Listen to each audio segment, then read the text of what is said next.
Sign it or get out of this house. That was the sentence that scored the final morning I spent in that home. Dad's voice snapped like a whip, and the steaming coffee in his hand arced perfectly before slamming onto my chest.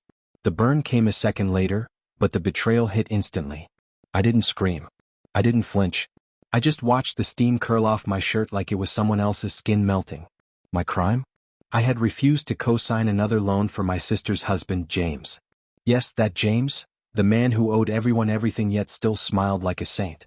But apparently my refusal meant I had become the family traitor.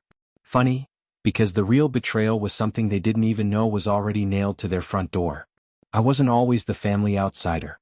There was a time when Dad patted my back with pride.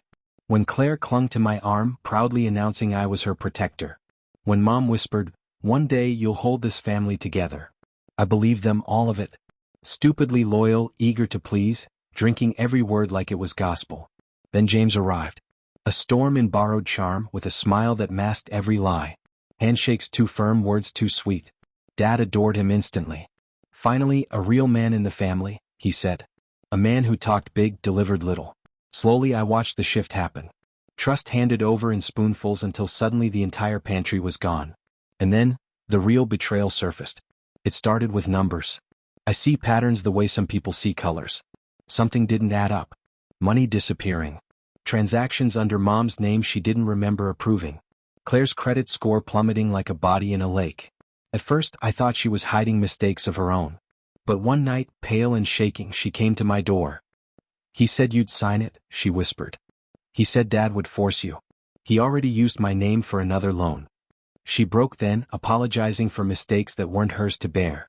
I held her, but my mind was elsewhere, cold, precise, calculated. James wasn't just leeching off the family. He was draining them to cover debts hidden under fake LLCs. And Dad, so blinded by pride and love for his golden son-in-law, he couldn't see it. I didn't explode. I didn't warn anyone. I didn't fight. I shifted. The next morning, while everyone pretended around the kitchen table, my quiet war began. Step 1. Documentation. Bank statements, screenshots, copies of forged signatures. Everything. Had James known what I collected, he'd have fled the state. Step 2. Legal threats. Not dramatic. Not cinematic. Meticulous filings. Identity theft, financial abuse, loan fraud. Step 3. Exposure. Not to the police, not yet. First, I wanted the truth to hit where it hurt the most. I printed everything. Thick packets of proof. Every page dismantling the empire James thought he'd built in our family's blind spot. I sealed it, heavy and accusatory, and nailed it to their door before sunrise. Then came the confrontation. The moment Dad hurled boiling coffee at me, screaming that I wasn't family. He didn't know the storm had already passed. I walked away.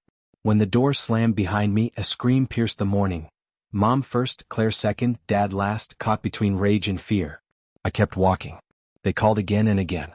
I ignored them until Mom's voice choked out, "Why? Why didn't you tell us?" I did. You chose his lies over my truth. Silence swallowed her whole. Then Dad's voice roared, "You ruined this family." "No," I said. I just held up the mirror. Behind him, another voice echoed, "Law enforcement." They were at the house early, responding to the reports I'd filed. Everything matched. Everything verified. James was escorted out.